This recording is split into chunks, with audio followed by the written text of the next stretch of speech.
முதல் மறைசாட்சியரான ஸ்தேவான் சுட்டி காட்டுவது போல நாம் திமிர் பிடித்தவர்களாக இருக்கின்றோமா?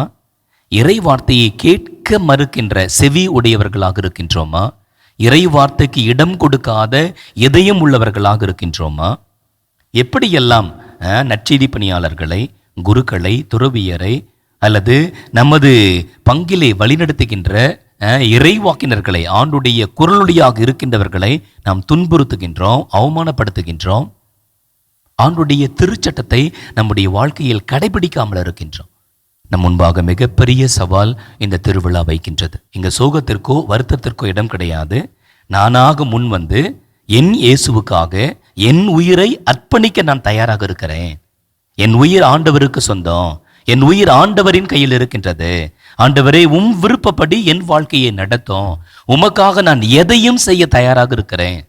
தேவைப்பட்டால் என்னுடைய உயிரையும் கொடுக்க, ரத்தம் சிந்தி உயிரையும் கொடுக்க தயாராக இருக்கிறேன் என்கின்ற உறுதிப்பாடாக தான் பதிலுரை பாடல் இருக்க வேண்டும்.